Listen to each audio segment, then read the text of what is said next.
Well, these taglines are fucking terrible. We've been waiting. We've always been waiting. Welcome to I Hope You Suffer. So far, each movie, I would say, like, one of the biggest things, every fucking tagline for his movies have been garbage. I'm somehow not surprised by that. The Lords Are Coming is one, and Heretic Witch Devil is one. Bad. Cool.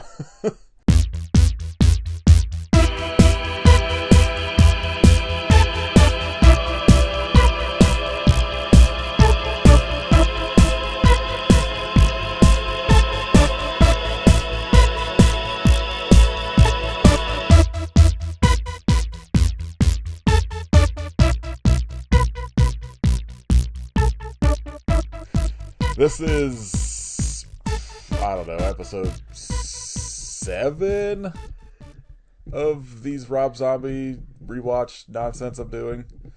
I had to record these out of order because my computer fucking almost exploded when Chris and I tried to record before because the Lords do not want us to talk about this episode. So, Chris Matthews is back. We're going to talk about the Lords of Salem. That we are. So... This is one of the two movies I had not seen before I started recording these. And it's the one movie that everyone's been like, if you don't like Rob Zombie, I think you should watch Lords of Salem because I think you'll like it. And I hate to say it, I think those people were right because I like this movie. I'm relieved to hear that because I've been very worried that I've oversold this to you because we've talked about this several times before. I think when you and I first started chatting on the regular, when I was working overnights at the hospital still, we were both on the same work schedule. I feel like this came up in conversation where I was like, hey, I watched that Lords of Salem movie and it wasn't half bad. And you were like, yeah, I'm not a big Rob Zombie fan. And I was like, neither am I, but I kind of like this one. Well, the good news is I might be a Rob Zombie fan again. So far, I am House Without the Corpses, I think, is a mess, but it's not unwatchable. Devil's Rejects I still like, and that was the one that I thought out of everything I was still going to be on board with. It's I think it's his most cohesive, straightforward story. Right? I would agree with you on that. I have always been a proponent of his Halloween 2, that I think his Halloween 2 is good. And I think it's good because he was bold enough to just make a really fucking weird Halloween movie and took a real swing and stuck with it. And I think I've always respected Halloween 2 more than almost anything else in that franchise because it's weird. And, I wasn't super keen on even watching that one after seeing his first Halloween movie and it just being a mess of white trash nonsense. Yeah, right. And my brother-in-law was actually the one that was like, have you seen his second Halloween movie? And I was like, nah. And he was like, you should check it out because you're into weird shit. And I watched it and it's a bunch of weird shit and I respect him really just going for it. Yeah. A lot of people, I remember when it came out being like, what's all this white horse bullshit? This sucks. And I was like, man, this movie's kind of cool because especially the director's cut of it is really heavy on Laurie's trauma and PTSD and shit like that. And I respect him being I fucking hated making these movies, so I'm killing off every character except for fucking Brad Dourif in the end. So yeah. In his director's cut, he kills off Loomis, Michael, and Laurie because he was I'm not making another one of these. 3 from Hell I surprisingly enjoyed more than I thought I was going to because that was the other one I had not seen. And I won't really get into that too much because that's I think the next episode, and I'll let people fucking listen to that. But that was the other, that and Lords of Salem were the two I'd never seen. 31 is still dog shit. Mm-hmm. The animated El Super Beasto movie sucks. I've never seen that. It looks good, like the animation's good, but god damn, it's one of the least funny things I've ever watched for like a comedy. It's like 100. Is it supposed to be funny? Yeah, it's like 100 Okay. jokes per minute, but it's like nothing is funny in it. It's just like the worst Family Guy, like if Family Guy was allowed to go like hard R kind of comedy. Yeah. And it sucks. But like it looks good. It's like it's very much animated like Ren and Stimpy.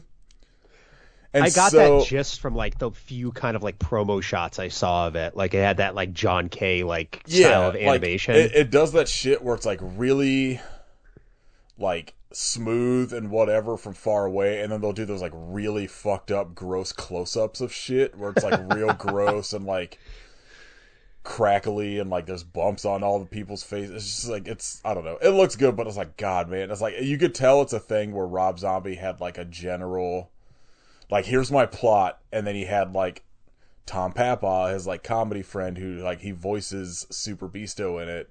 Like you could tell he was like, so you just like come up with like the jokes or whatever, because it like it's just fucking relentless with like unfunny jokes. Yeah. And then The Monsters I have not rewatched yet, but like I fucking hated that movie. So, but so far like I've been surprisingly like receptive to most of these, and none of them are things I think I'll like ever like. The Halloween movies I would probably rewatch if I'm ever doing like a just, you know, Halloween franchise rewatch. Yeah. For some reason. And like Devil's Rejects I would probably watch again, and honestly Lords of Salem I would watch again. I don't know if I'd really ever like rewatch the rest of them. But like overall I've been like, my big takeaways have been like, all right, well like these aren't as bad as I remembered them being, and I kind of have become a Sherry Moon Zombie defender at this point. Like, I think she... Like, I remember in my mind kind of being like, especially early on, being like, all right, man, I get it. Like, quit putting your hot wife and everything. But he's an ultimate wife guy, and like, I do respect like him just being like, I'm just gonna shoot my wife being hot like all the time. Yeah. But like I think she's like House of a Thousand Corpses is like whatever, but in Devil's Rejects I think she's pretty good, and I think she fits like Michael's mom pretty well in the Halloween movies. I would agree with you. In 31 it's interesting because Baby is like very much like she's been locked in solitary for like 10 years, so she's lost her mind completely. Oh, do you mean 3 from Hell? Oh yeah, 3 from Hell, yeah, sorry. Okay. 31 she's I haven't fully rewatched that yet, but like I remember in 31 she's just like I think she's pretty bad at it, but I gotta actually give that the rewatch still. I remember her like being just like super over the top constantly in it, and her grating on me the entire time. Everything in that movie in my memory sucks except for Richard Brake. In 3 from Hell she's lost it, and she's very much playing like Baby as like a Manson family like hippie. And it's interesting, and honestly she's like pretty fucking good in it, I thought. And everyone else, like all the reviews was like, oh, she's terrible in this, and I was like, actually I think she's doing a pretty fucking good job like playing a crazy character, and like I think it works. Like, and I don't know, overall I think that's been my biggest revelation is like, man, I was like way too harsh on her all this time, I think. Yeah. Because I definitely was one of those people for a while. I was like, man, quit putting your wife in shit. But then I was like, I had listened to the commentary tracks for House Rejects and both Halloweens because somebody had loaded them up on YouTube. Mm-hmm. And like listening to the cast commentary on Devil's Rejects was interesting because she was like, you know, I've never wanted to be an actor. I didn't want to do any of these movies. Like, it was just a thing where Rob had the opportunity to make House of a Thousand Corpses, so he like wrote me into one of the roles, and I was like, all right, fine, whatever. And it kind of was one of those things where I was like, man, I feel bad for how much shit she probably gets for something that she's literally just kind of like, well, my husband wanted to put me in these movies, so I guess I'm doing this. Yeah. And like, it wasn't a thing where she was like, hey, well, all your other friends are coming along, why can't I do it? Yeah, I mean, at least she didn't like Yoko Ono her way into things. And so like getting to like Lords of Salem, I think like she's fine in this. I think this movie would be better with somebody else in that role, because she's not really doing a lot. But she doesn't seem like not. She like. It also doesn't really seem like that character has a lot to do except essentially stumble around high and stare at shit. Like, so I don't know. I also couldn't think of who I would put in that role, but I was like, yeah, I don't know. And I think a lot of it comes down to is I hate her fucking white lady dreads in it. It fucking drives me crazy. So are her tattoos real? I don't think so, because she has like very specific tattoos in 3 from Hell. Okay. That like are part of her like stuff with like her character. Gotcha. So like I believe they're all fake. I don't know if she has tattoos in real life or not. Yeah, I haven't like paid close enough attention to her appearance in any of the movies to really like verify that, but yeah, the combination of the white girl dreads in this and the shitty tattoos, I'm just like, oh man, this is a bad look. But I will say that like one of the notes that I did have is like, as intolerable as the radio station scenes are at the beginning of this movie, which are the things that the first time that I tried to watch this, that's what put me off of it. Was I was like, if these are the people that I'm gonna have to watch, like, and nothing against Ken Foray, but like the interactions that the radio crew has are like so obnoxious that's what put me off of it at first. It's weird that they're like a zoo crew, like almost like morning drive radio show for like what seems to be a middle of the night thing. So it's interesting because Rob grew up in Eastern Mass. I've lived in Western Mass my entire life, but I all through high school and my youth and stuff like that, I was always able to pick up the Boston area radio stations. And the one thing I will say is that they nailed down, and I think this might be intentional, I think they nailed kind of poking fun at, there was a radio station out of Boston that used to be like kind of like the alternative rock, quote unquote, radio metal station, WAAF out of Boston. And they're now a Christian rock station. Great. And back during the 90s, they had an afternoon and evening like trio that was on that were like exactly like the dynamic that these people have. Like they were constantly playing stupid sounds, like kind of doing like a send up of like the Howard Stern show at that point in time.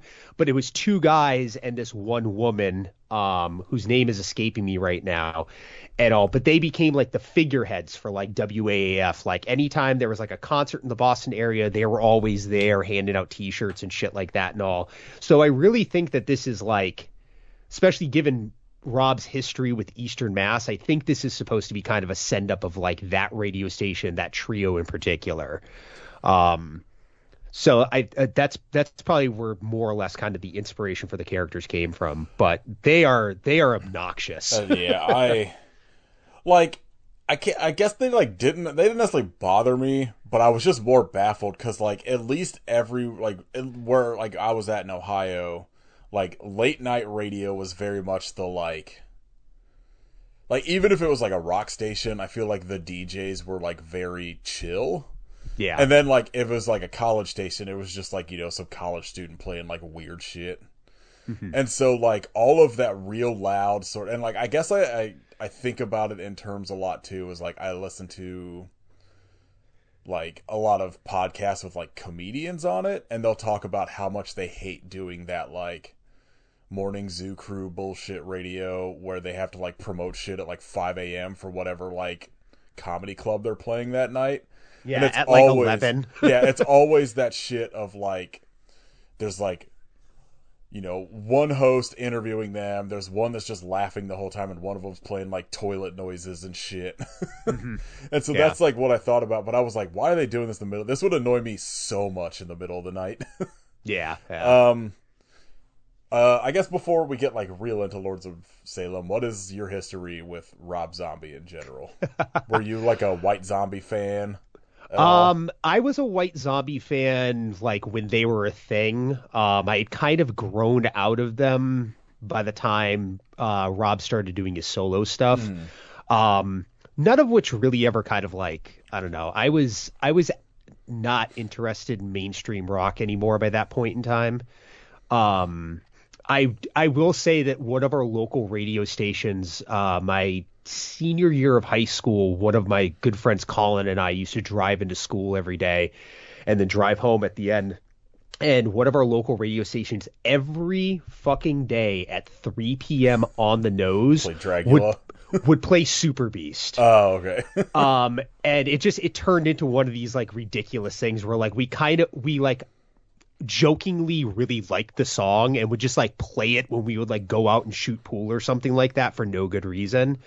But yeah, I dug White Zombie stuff. I've kind of like gone back and gotten back into it again. I listened to the White Zombie catalog for the first time in probably like 30 years when I decided to start doing this. Yeah. And I was like, man, this shit holds up. But I will say that I think Rob Zombie's the weakest link of that band. I would agree. Like, his backing band was incredible. And then, Yeah. like, I fucking hated his solo shit. And I think it's because his backing band was so good in White Zombie that, like, he just ended up being, like I feel like Rob Zombie's solo shit is such a, like, Z-grade version of White Zombie that I was like, yeah, I can't get into this. Yeah, yeah. I think that I think that he's more focused now on the like the spectacle of seeing Rob Zombie than the music of it. Because I saw him live when his first solo album came out, but it was mostly because Fear Factory was opening up. And like, his live show is great. Like, even not giving a fuck about the music, I was like, well, there's a bunch of fucking half-naked ladies on stage dancing around and fucking, like, insane, weird black and white horror movies playing behind him and shit and fire everywhere. So, like, it's like the presentation's cool. Yeah, it's one of those things where, like, especially if you're not paying for it, like, fuck it, go see him. Like, he's fun to see live, but, like, man, and it's like, anytime I see, like, a new Rob Zombie song pop up on something, it's the most insane. It feels like someone wrote a joke title to a Rob Zombie song. Because it's all like, the maniac, American head, super psycho, doom beast of Pennsylvania, or fucking whatever. I'm like, what the fuck is this? Yeah, just some word salad of nonsense. How... Were you ever like a fan of his movies? Did you see, like, I saw House of a Thousand. I think I saw his first 4 in theaters because I was amped for House of a Thousand Corpses as somebody that was like into metal, and then like, especially being like a Rob Zombie or a White Zombie fan in like the 90s, being like, oh man, I remember hearing he was going to make a movie, and I was like, if anyone could make, like, a fucking insane horror movie, it's going to be this guy that's been singing about horror movies for, like, however long. And being, like, into it, like, I remember, like, when it came out, I went, like, day one to see it, because it also had been one of those things where it had, like, a 2-year delay where the rumor mill was like, oh, like, Universal dropped it because it's just too insane and too gory. Yeah, and all this shit. I remember all that buzz. I remember being like, oh man, this is going to be so sick. And also going to see it and being like, oh, this is incredible, because I was that dude at the time that was just like, yeah, I'm really into like underground horror, like Evil Dead and shit like that. Yeah. And so like I was primed for that movie. And then when it came to DVD, I remember rewatching it and being like, oh, this is like not as great as I originally thought. And I think it was more that it just felt new when it came to the theater, because it was like, it came out at a time where it's like everything else was just like kind of dog shit in the genre. So like were you how did you get into his movies at all when they were like coming out originally? I definitely remember going to see House of a Thousand Corpses in the theater. Same reaction as you. I really liked it the first time that I saw it. I was stoked for it, and by the time it got released on DVD, I remember I bought a used copy of it at Blockbuster for like $4.99 or something like that. And I remember like taking it home, and it sat and kind of collected dust for a while. And then like one evening I threw it on because I was like stoned and bored and wanted to watch something I had watched 1,000 times already. I didn't feel like watching Heat that evening. And putting it on and kind of just like half paying attention to it the entire time and having a very like lackluster secondary reaction to it. Yeah. I did go to see Devil's Rejects in the theater, and really liked it. Still really like it. I think that's it that I saw. After that, I kind of lost interest in him as a filmmaker, and like didn't really get into didn't even really end up watching any of his stuff until after his Halloween movie hit streaming. And that's when I checked that out, and then subsequently checked out Halloween 2 a couple of years later. And I honestly don't know what prompted me to actually sit down and watch Lords of Salem. I think I saw a trailer for it, and it seemed A, different from his previous stuff, B, absent of all the like dirty white tank top, like everybody screaming at each other constantly, like aesthetic that he seems to be absolutely enamored with for some weird reason. And again, if he had grown up like someplace where that was the culture, it would be one thing. But like the dude's from Haverhill, like that's like white bread Eastern Mass, like just outside of Boston. He did not grow up in a trailer park. Like it's weird because like when Jeremy and I talked about his Halloween movie, like we just kind of discussed a lot about how like it just seems like it feels like he saw like Texas Chainsaw Massacre and that became his life. Yeah. And like my biggest takeaway is like I want him to like make something that's not in his aesthetic. Yeah. And like I guess he does with the monsters, but like that's bad. Like I want to like I've been saying every episode, I desperately want to see him make a movie that's not a horror movie or not even like related to horror. Cause like, yes, The Monsters is a comedy, but it's still like in that horror wheelhouse. Cause it's like Frankenstein and fucking vampire and all that shit. Like he was attached to do a Groucho Marx biopic at some point. And I wanted to see that so bad. Cause I want to see what he could do with something that's like not a horror movie and also not his like weird fucking hey man, this is like the Hills Have Eyes fucking meets a witch or whatever like bullshit. Yeah. Like, and it's also like I desperately need him to let someone else write his movie for him because like the worst aspects of all of his movies is the dialogue. It's terrible. And that was the thing about Lords of Salem where I was like, God, this is so fucking close to being like perfect. And every time I would get like really invested, either somebody would say the worst dialogue ever written, or like he like can't not put like a little person in a fucking weird costume and have him walk on screen or some shit. Like there would just be some shit where I'm like, God, you just can't help yourself. Yeah. And like, I mean, I was stoked for Weird Little Guy Friday in this movie. Well, like it's whatever, but it's this. I feel like this movie specifically, like, if he could have like not thrown in his typical aesthetic bullshit, I think this would have been like fucking perfect. Yeah, because it's clearly this is his take on like. The Shining and just like in general like a witch story.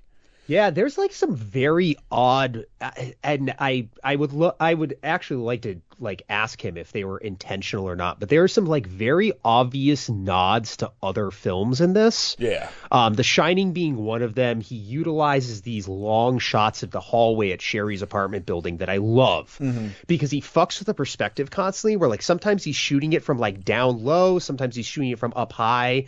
The hallway looks super long sometimes, it looks really short other times. Like you see things like that and you're like, this guy knows how to, he has a vision and he knows how to put that on the screen sometimes, but then people open their mouths and ruin it. Yeah, like he's somebody that clearly wears his influences on his sleeve, which like I'm on board with. Like I don't need, especially coming from like somebody who I would say is like quote unquote like a mainstream horror director.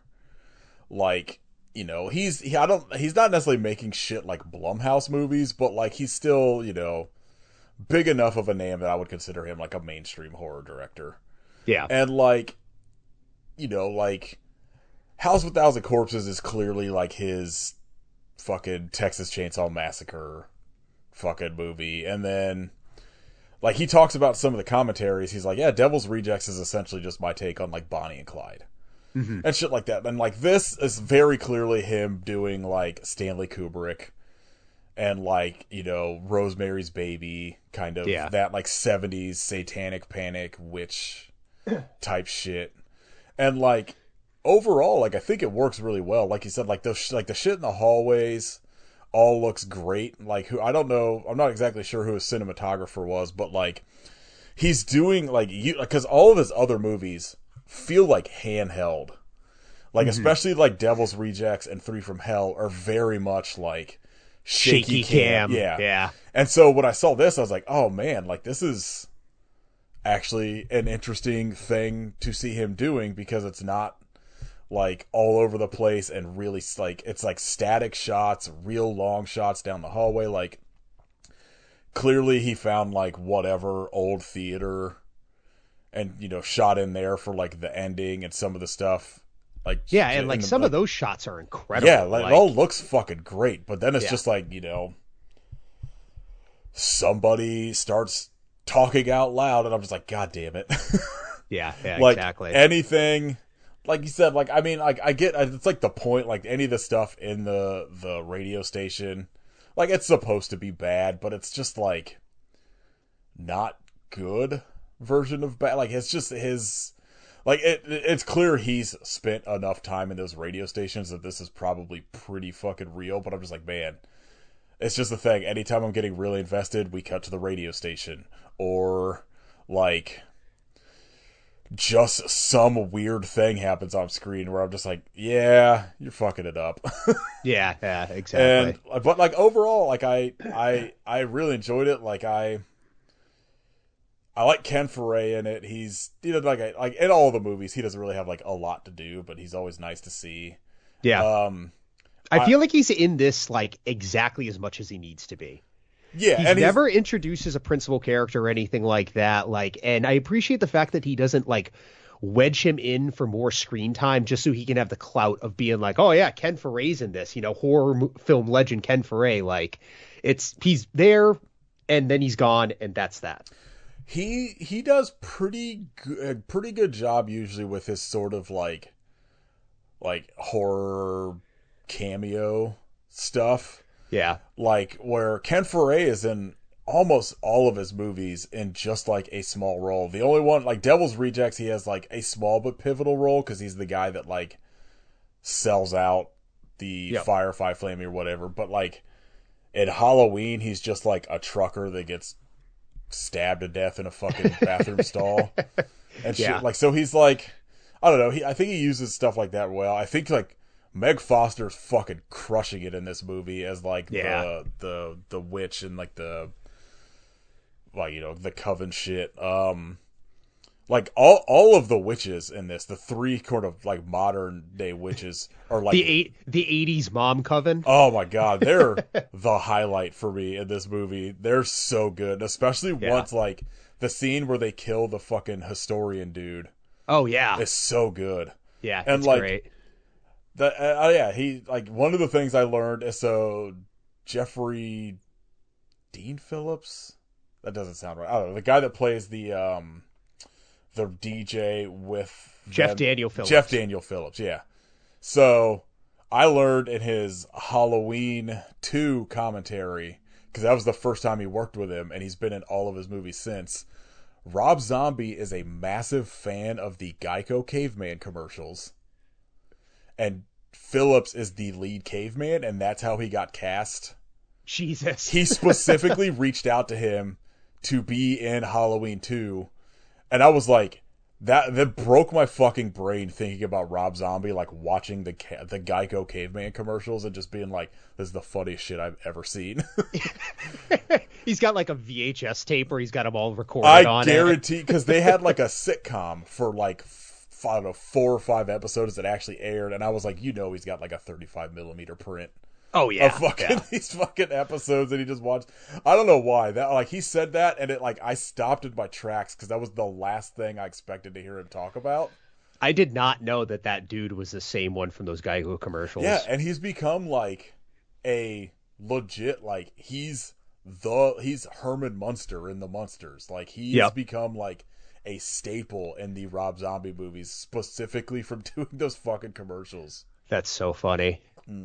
So yeah, he's his character's like really good in this. I like as hackneyed as the dialogue is sometimes and all, like the scenes between him and Sherry Moon are pretty good. They like allude to the fact that they were in a relationship at one point in time together without like really like having to get into it too much. And all, when they're like hanging out at her apartment, she starts coughing up blood at that point in time. Like his panic that he conveys, like calling 911 is legitimate. I think he actually does, like Zombie does a pretty good job in this of like alluding to their backstory without having to like hammer you over the head that they were like a couple at some point. Yeah. And especially like once it starts getting into like the like stuff where like, oh, like I guess Sherry's character used to be like on heroin or like whatever. And like, but they never like, it's never stated out loud specifically. Mm-hmm. They just kind of like allude to it. And like, I appreciate the fact that she's like leading a pretty mundane life. Yeah. And like, I kind of, like, cause he's so fucking heavy handed with shit a lot of the time. That like it was interesting watching this where like as that stuff was like kind of coming into focus a little bit, I was like, oh, that's interesting. It feels like he seems like he's not above just being like, well, remember when you were a dirty junkie? Yeah. Kind of thing. And like I was really glad that it's like it's never felt like a thing where like he was shaming her for her past, and it's never a thing that's clearly stated that whether it was like good or bad, it just feels like she got clean and was like, now it became a thing where she's like slowly losing her mind, and they kind of do the thing that like I think the Evil Dead remake did, where like they're using this character that used to be doing like hard drugs, and you can't differentiate that from that and her being like and so like possessed or whatever. And so like I don't know, I think he does like a pretty decent job of like conveying that without just being like overly heavy-handed with it. Yeah, I would agree. To kind of piggyback on that too, one of the other things that he does a really good job of in this is like making you question what is dream versus what is reality. Yeah. Like even the opening scene, like I have it playing on my computer right now off to the side, so I'm kind of like side eye watching it and all. But you get this pre-credit scene that the movie opens with, where you're getting some historical backstory and all, in case nobody's ever heard of the Salem witch trials or anything like that before. And that scene kind of concludes with all of the witches like stripping off their clothes and saying that they're going to defile these earthly bodies or something along those lines, some sort of kind of semi-edgelordy bullshit. And the next scene, of course, because you have to see Sherry Moon's ass in every single movie, but like it kind of makes sense because she's waking up in the morning, and I'm like, is this supposed to be like her like is it supposed to be like drawing a connection between like her dreaming about that or something, and like she's also waking up like disrobed at this point in time, or does she just sleep naked? I don't know. Maybe I'm reading too much into it, but like I think he's just a wife guy that likes to, because it's interesting. There's one of the things in that Devil's Rejects commentary that she talked about is like, and like, you know, there's some of them they can't fake because there's shots in this where it's clearly her like like you said, like waking up and she's got like her just like pajamas are like half on or whatever. yeah. But like there's a shot of her getting out of the hot tub in Devil's Rejects. She's like, no, that's not me. That's like a stunt butt or whatever. Because she was like, I want my butt being on camera. But I'm like, then like clearly there's like shit in this where like, well, clearly. Yeah. And it's also, I'm like, yeah, I don't know. You were all over House of a Thousand Corpses, like nude. So Yeah. but I was reading because like this is one of the, I'm so bummed that I could not find the commentary for this because this is the one out of everything so far I was like, I really want to listen to his commentary for this because I guess all of the sort of early Salem witch stuff happening was supposed to be like drastically different. Really? But the guy that was cast, I gotta look up to figure out who it was. I can't remember his name now. Was like essentially on like death's door, and he didn't realize it when he was cast. Oh, jeez. I'll see if I can find his name because I don't know if he's fully in it. Because there's another thing, like Sid Haig was. Richard Lynch. Yeah, Richard Lynch. So there's Yeah. supposed to be all of this shit with like Michael Berryman and Sid Haig as like witch hunters in the beginning that had to be cut because Richard Lynch like had essentially at this point gone what was effectively blind, could not memorize any of his lines, and couldn't get any of them out. And I think died like pretty soon after like trying to film some of it. And like he had such a short amount of time and such a small budget on this that it was like he worked with him for like a day or whatever and was just like realized that like, oh shit, this is not gonna work and I can't go back and reshoot any of this. Mm-hmm. And so there was supposed to be all of this shit with like witch hunters and like, you know, tribunals and all this shit that like ended up not making it to the movie because he just could not make it work after realizing that like Richard Lynch shit wasn't going to happen. Yeah. I don't know if you saw too, but like there was supposed to be like a sequence with like a fake movie that they were going to use with Udo Kier and Clint Howard. Yeah. And I would love to see that. I'm kind of glad that doesn't make it into it because that just feels like shit Rob Zombie would do that I think would have muddled this movie up a lot because especially like this movie is his shortest outside of his animated one. And like I was so glad to see this wasn't a fucking 2-hour movie like all of the rest of his movies are like 145 to over 2 hours. Yeah. And I'm like, God, dude, just fucking please get an editor. Yeah, cut it down a little bit for Christ's sakes. And so like watching this, I was like, okay, this like has like a nice little like breezy pace to it. Like nothing feels like it's lingering too long. Mm-hmm. And I think adding some of that extra like shit with like a fake movie in it would have like, I think muddled it up a little bit. Yeah. Yeah. I would like to see it, but I'm glad that it's not in the actual movie. Yeah, that's the same. Cause there was shit in, I want to say maybe 3 from Hell. No, maybe it was one of his Halloweens. I think maybe Halloween 1 was supposed to have like this entire fucking scene again with like Udo Kier and Clint Howard that got like cut out completely. That I'm like, yeah, you don't need this. The movie's too long as it is. So, oh, hello? Hey, yeah, sorry. Yeah, no worries. I like disappeared for a second. Yeah, he just kind of like doesn't need to muddle up his shit any more than a lot of it already is. So, yeah, I'm glad that did not make it into this. Although, like you said, I would have liked to have seen it just because I like to see Udo Kier and Clint Howard pop up and shit. Yeah, same. He loves putting Clint Howard in these movies and then like cutting him out. Although Clint Howard has a fucking insane role in 3 from Hell.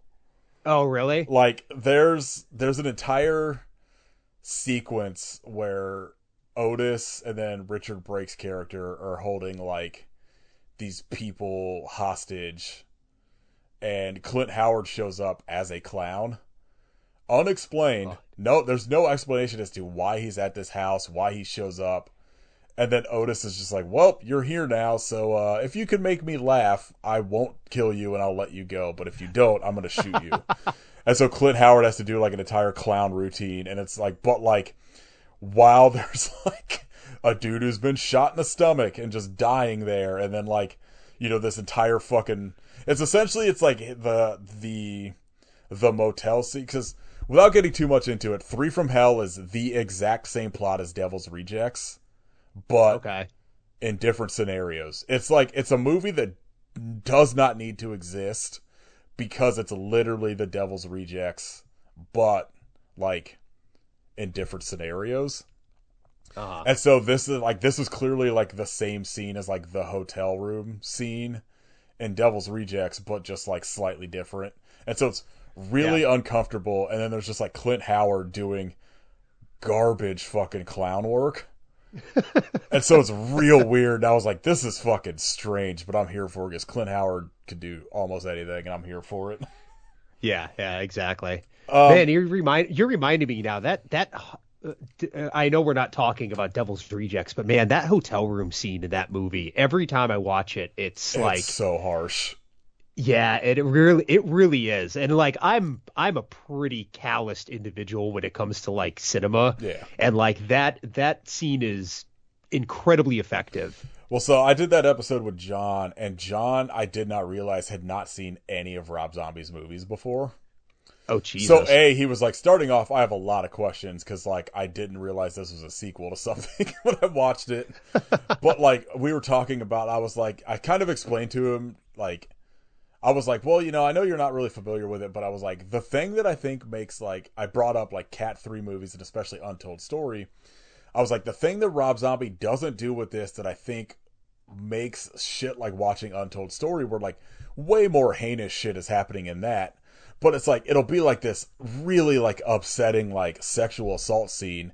And then you cut to, like, the cops being complete buffoons for, some levity. And, like, the thing about Devil's Rejects is there's no levity in that movie. No, none whatsoever.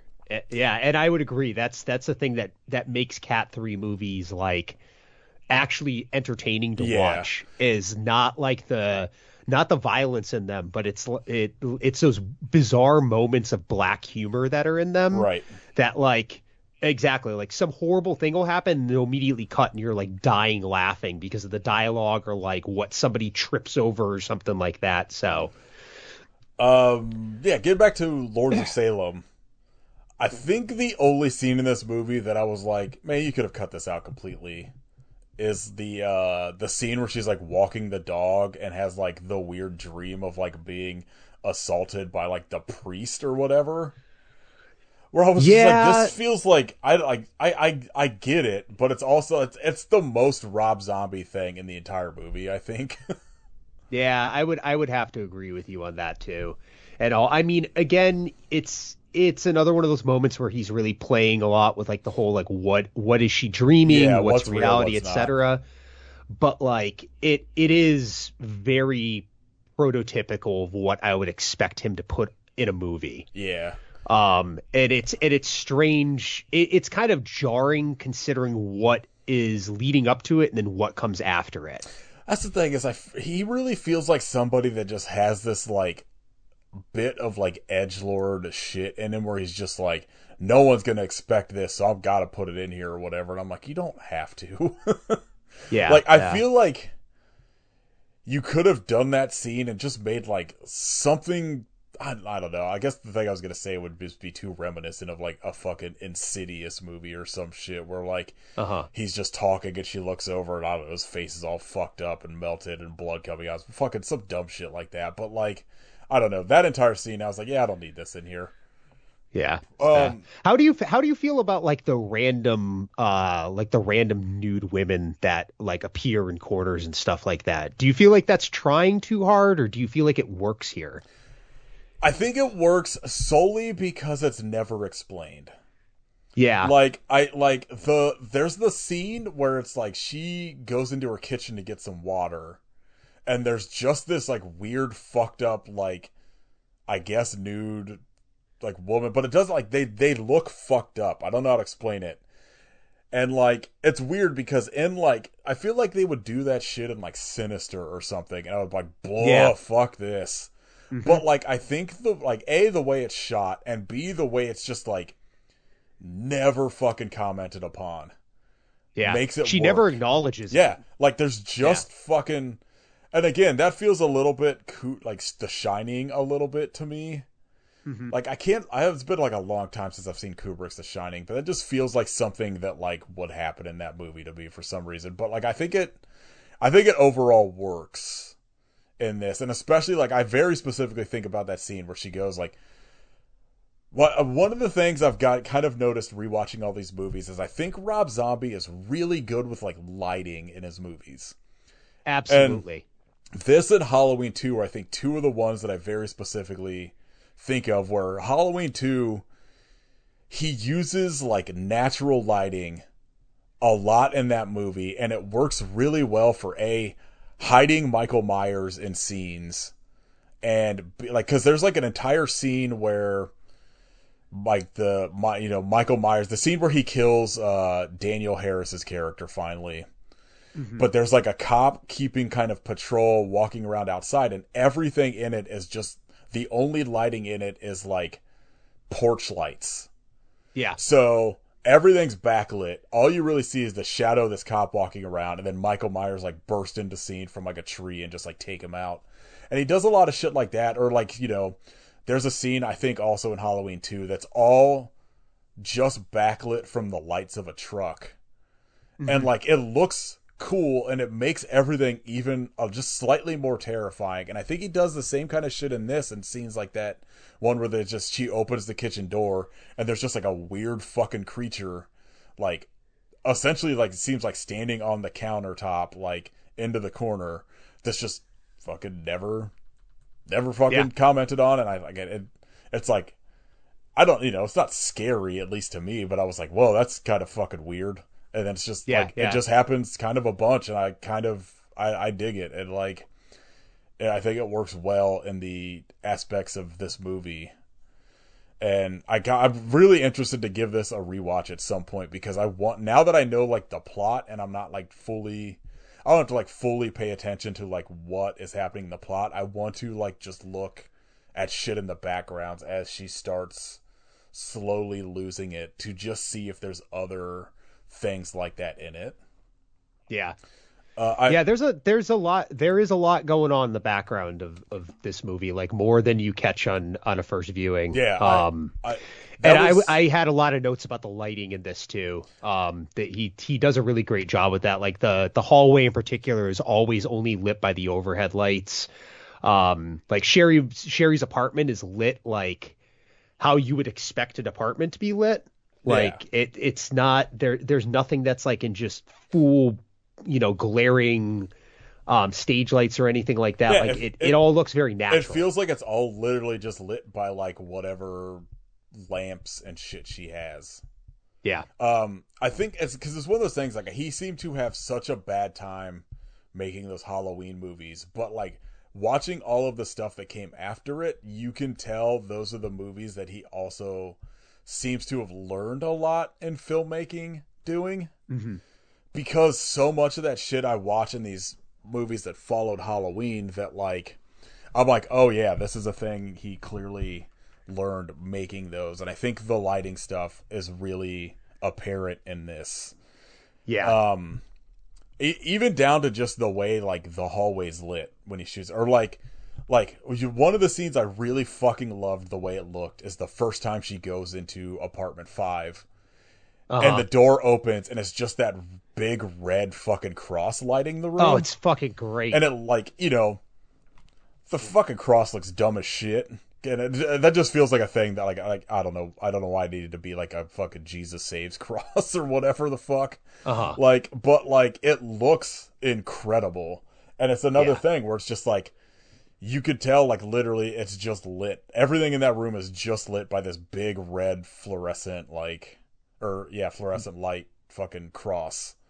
And he does that a lot, and I'm like, I do really appreciate that shit in this movie, because it all looks like the one takeaway I think for this movie is like everything looks fucking incredible in it. All of the shit with the witches in Salem, where it seems like it's lit by just the fire, and it like I can't remember, is it in color or is it in black and white in those scenes? No, it's in color. Okay. I think it's just so muted that in my memory it's like black and white, but like it all looks sick. Yeah, it's you know, like I don't know if it's a film stock that he uses or something, but like his movies all have this very specific like quality to them. Right. Where like even if I didn't know that it was a Rob Zombie movie, I would assume that it was, just from like this slightly grainy look that everything has. And that really complements those like historical scenes that are in this. Yeah, because it clearly it seems like those scenes are shot on a different type of film stock than the rest of the movie. Because everything else, well, it's one of my gripes is like he will like never state what time period anything takes place in, except for the Devil's Rejects movies. Like those are all very much like the 70s.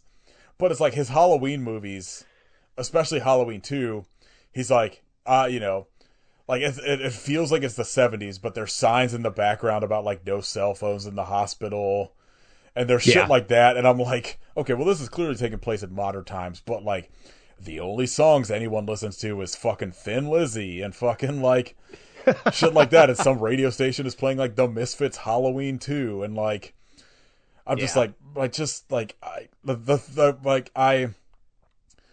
I kind of appreciate that this movie seems to be taking place in modern times, but like doesn't. I'm not sure what time period this is supposed to take place in, because like he just always has this shit where everything has to feel like it's the 70s, even if it's like modern. And I'm not sure what time, like if that, like this is supposed to be like that, because it feels like it should all be modern, but it's like Sherry Moon's wearing fucking bell bottoms, and like they're only listening to vinyl records and shit. Yeah. I mean, I think the only indication that you get that would confirm that it was present day is in that scene where she's coughing up blood and her friend calls the paramedics on a cell phone. Oh, and that's that's the only cue that you get, because there's no scenes involving cars in this. Everybody is either on foot. I think like you see Ken Foray's car, and of course he's driving like this, like, you know, beat up classic like shit or whatever. Yeah, something like that and all. But aside from that, it's like there's no other real indications aside from the presence of that cell phone in one scene. Because you're right. I mean, they're playing literal vinyl records at the record station, which is odd. There's no way any sort of like major radio station is doing that shit. That's like a fucking college radio 2 a.m. thing, you know. Like I don't know, baffled by this fucking radio station anytime it popped up. What do you think about the song that is, you know, like the Lord's song in this movie? So one of the notes that I did have is I really like the soundtrack to this. Yeah. I am here for any movie that uses not just one but multiple Velvet Underground songs, because I fucking love the Velvet Underground. Is that what plays during the credits or whatever? I forget. There's a song that I think was Velvet Underground. I'll have to look it up. That he talked about being like his sort of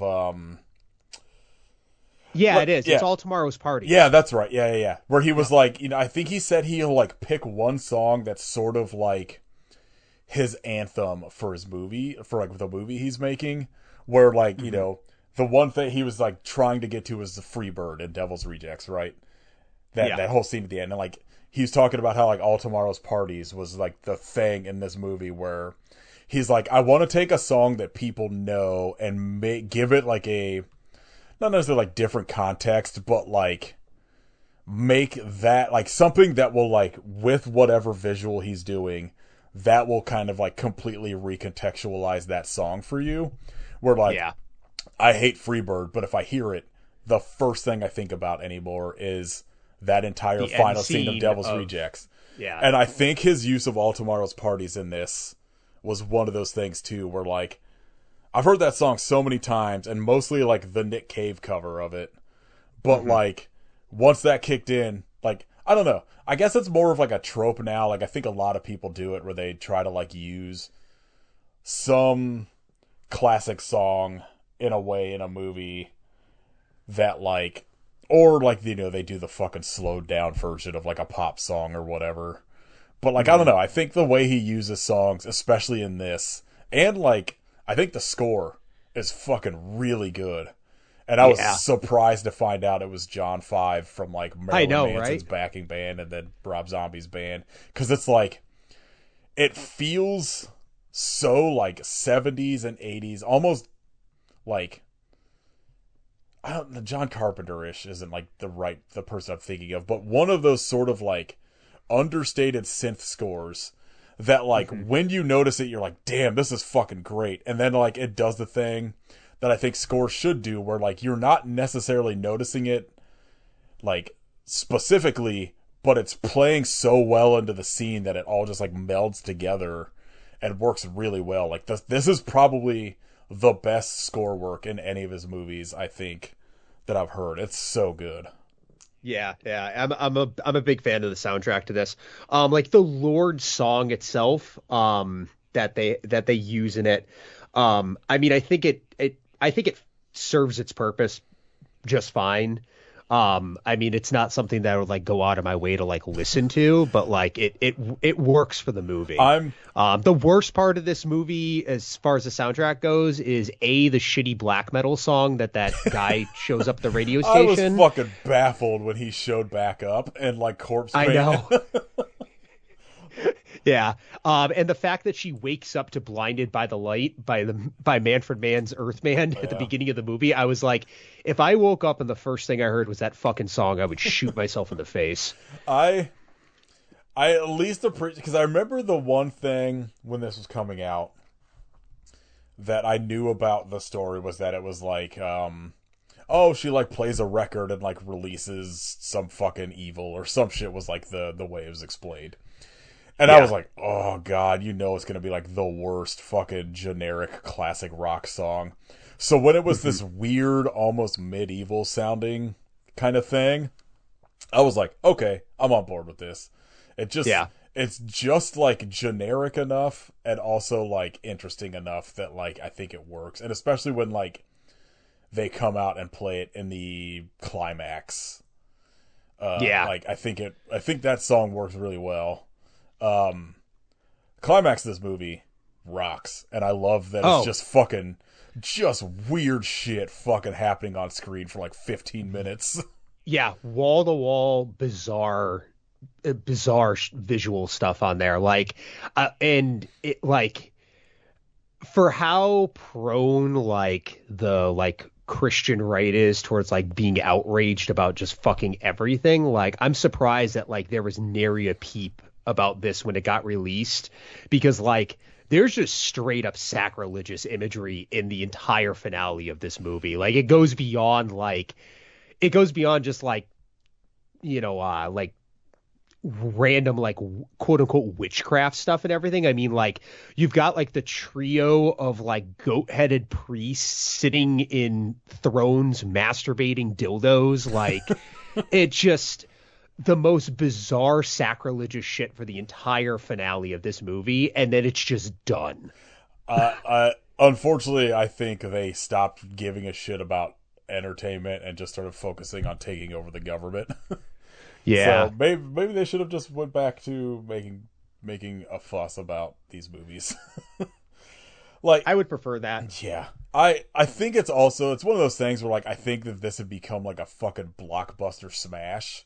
There probably would have been some sort of like comments about it, but this again, this is the movie that everyone was always like, this is best movie, you should watch it. But also it's got like, I think maybe his lowest or second lowest Letterboxd score. Because, like, it's weird. Get the fuck out of here, really? It's the people that liked Rob Zombie hated this movie, and the people that didn't like Rob Zombie movies fucking was like, this is his best movie. This is kind of great. That's bizarre. Yeah, like I mean, I can see that being the case, but like, I'm shocked to hear that. Now I'm logging onto Letterboxd to see where it's sitting it's at. like a 2.6, I think. Oh, come on. It deserves more than that. I think, let's see.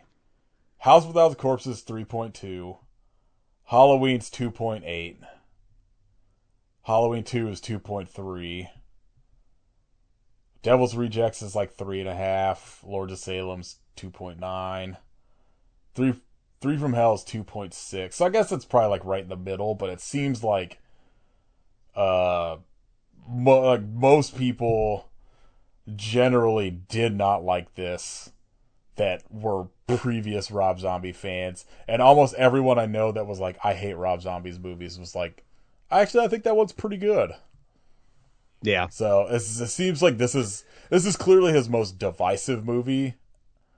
Like overall, I think. And I don't know, it's a really fucking interesting watch. I was shocked how much I enjoyed watching it, because it's the one that, like I said, is one of the ones I've never seen, and most people would be like, oh, yeah, like, that's the one I think you would like overall. And so I was like, oh, okay, so it's probably going to be like Devil's Rejects for me, where I'm like, yeah, this is pretty good. It's not like the best thing, but like this is clearly his best movie, I think, overall. Like, yeah, I mean, I think it's his most like, I think it's the most complete vision that he's put on film that is not completely derivative of like his influences. Yeah. Like they're there, but it's not like so much on the sleeve. Like, again, like the Firefly trilogy, like the homages that he's paying are very obvious there. I think it's I think it's just like, it's more that it's like he's going after other of his big influences than anything else. It's weird, because it's like, it's one of those things, like Jeremy and I talked about it a bit with Halloween, as we were just like, I don't know how it came to be that someone saw House of a Thousand Corpses and Devil's Rejects and was just like, he'd be perfect for Halloween. And like, because we were just like, how the fuck has no one let him make a Texas Chainsaw Massacre movie yet? Because Seriously. like, all of the movies post the 2003 remake are dog shit. So it's like, even if it's bad, who fucking cares?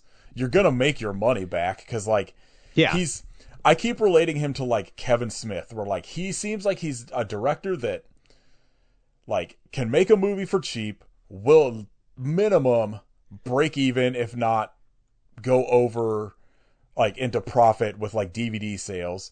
He just likes to work with the people he likes. Mm-hmm. And so like, you know, like they both have their own little built-in audience that like, no matter what, they're gonna go see it because it's a Rob Zombie movie or like a Kevin Smith movie or whatever. So it's like, he's clearly fucking obsessed with Texas Chainsaw Massacre. So like just give him one of those movies. It doesn't have to even be a reboot. Just let him make just a generic fucking general story with the Sawyer family. Or yeah, my take is, let him remake Eaten Alive. Oh man. Like, let him fucking make a movie with a dude that like feeds people to an alligator. Yeah. It's now that you've mentioned that, and I love Eaten Alive. But man, talk about like a movie that aesthetically matches like his style perfectly. I agree with you. Like he would fucking kill an Eaten Alive remake. Just let him like, because so one of my big takeaways from watching all these movies are, I think there's only two people that can convincingly deliver his dialogue where I'm like, this doesn't make me cringe. I believe these people would say this, and it's Bill Moseley and Sid Haig. Yeah. Like, every time Otis talks, I'm like, this would sound dumb as shit coming out of anyone else. But it comes out of his mouth and it's menacing. Yeah, and I'm like, but it works. And like, Sid Haig's the same way as like Captain Spaulding, where I'm like, I believe this person would talk like this. Mm-hmm. And so like, I'm like, yeah, just do Eaten Alive. Let Bill Moseley be like the fucking main fucking bad guy in it. Yeah, all you'd have to do is just channel Chop Top from Texas Chainsaw Massacre too, and like it's right there. I'm like, just like it's baffling to me, but like I think like I forget what episode it was. I was talking in one of these about like I think his career has suffered from just the period that he jumped into making movies, where like I think if he had started maybe in like the early 90s, his career would be much different, because he started in the early 2000s, which meant he immediately got cycled into the fucking endless remake bullshit. And then it was like horror movies just have become like the overly like processed and fucking devoid of feeling sort of like Blumhouse shit now. Or it's too artsy, like A24 shit, where like he just feels like a filmmaker that doesn't fit into where he's now. Just seems like he's been relegated to the what is essentially the modern version of like direct to video. Because direct to streaming. I think after Lords of Salem, it's like 31 maybe had one of those like Fandango like playing in like all AMC theaters for like one day, one weekend. Yeah. I think 3 from Hell was maybe the same, and then The Munsters went straight to Netflix. Was a Netflix, because that was supposed to be theatrical and went straight to Netflix, and now he's just, I don't even know if he has anything in the fucking pipeline since The Munsters, because he's talked about in some interviews where like he's someone that can only focus on like one thing at a time, because that animated movie, it took like almost 4 years to finish, because he was like, I started it, and then I was like, I have to go focus on like Halloween 2. And so I'm just putting this on the back burner. Then he like, if he goes on tour, he's not doing movie shit. So if he's in like music mode, he's not even fucking thinking about movies. So like, I don't even know if he has anything cooking at this point. Yeah. And I am interested in seeing what's next from him. It's like, I need him to direct a movie that's not also written by him is what I want. Like, or it just needs to be a thing where like, hey, here's my idea. Like, here's my... Someone else write the script. Here's like my plot outline. You go write it and I will fucking film it. Because, like I said, like my biggest thing is like his dialogue is fucking terrible. Yeah. And I just like... I don't need to hear somebody calls somebody a cocksucker in every movie he makes. Like, I just 100 times. Yeah, I don't like. Oh man, that was the thing. Like, the worst aspect of 3 from Hell is the dialogue sucks so much. Like every sentence ends with motherfucker. Oh, and I'm God. like, man, like just like stop, please get anyone to like say, like it just feels like a thing where he doesn't have anyone to say no. Because he's like producer, writer, director, like whatever. Like I just like I need someone, even if it's just to edit the movie for him, or so I don't something. Someone needs to be there to like rein him in. Yeah, because I think he still has like a horror masterpiece in him somewhere. Like I believe in him enough that he can like he still has like he has like his opus somewhere. Yeah. That like he just needs like the right circumstances, and I think he needs someone to like be there to be like, man, you're getting too like deep into your own bullshit. Please stop. Yeah. And it's just he come back from the brink. Yeah. Do you have anything else on Lords of Salem?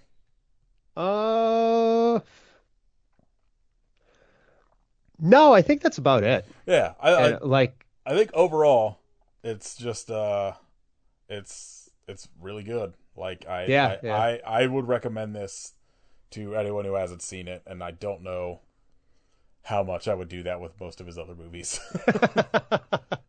Yeah, I mean, even the other ones of his that I do like, The Devil's Rejects is not a movie for everybody. Right.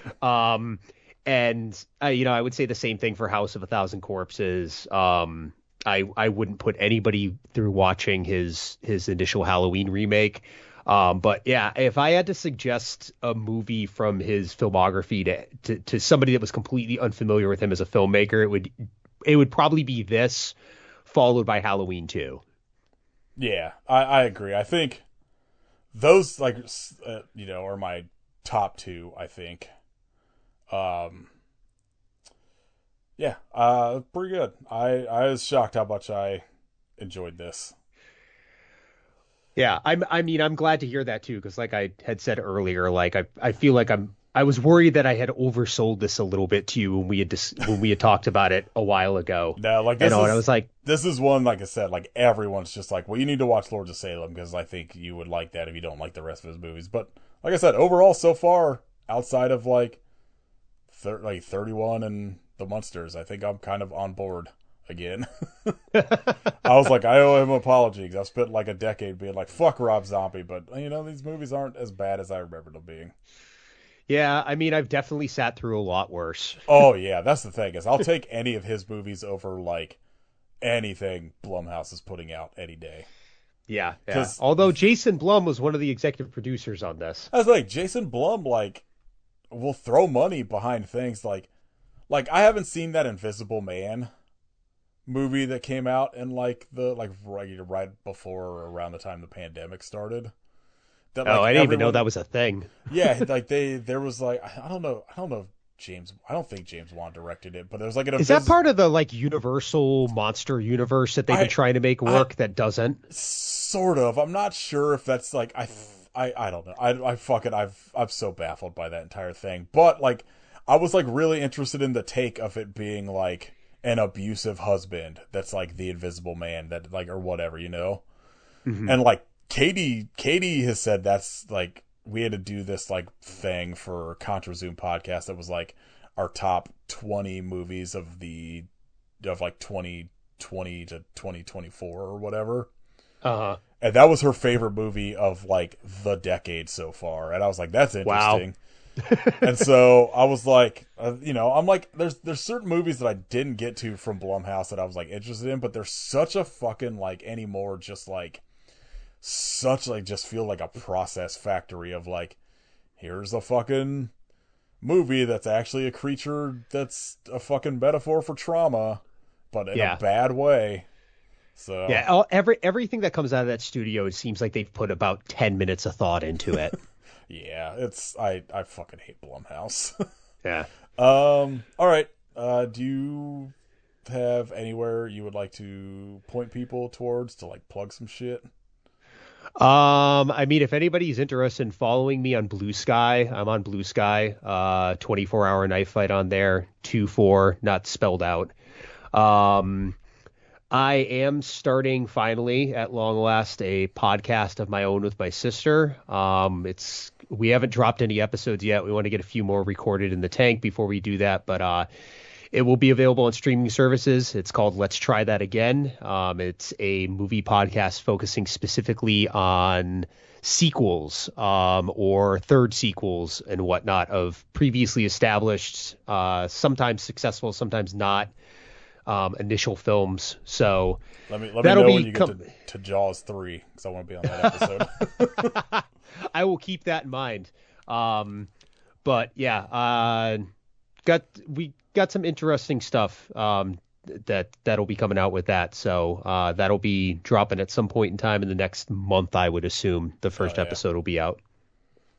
But yeah, aside from that, no, nothing in particular. At some point in time, I'll be putting out my first EP of synth music, and I don't have a name for that yet or a name for the project. So. Oh yeah. I mean, anytime you've had like shit come out, I always share it on like our Instagram and shit like that. So like, follow us on Instagram if you're not, and you'll eventually see whatever Chris has shit coming out. Sounds good. Yeah, thanks for coming on and doing this. Hey, thanks for having me. Always a good time. Yeah, we'll do a regular episode at some point again when fucking anybody's schedules actually line up. Sounds good. All right, I hope you spit on a baby like Meg Foster did in this movie, but why? Hell yeah.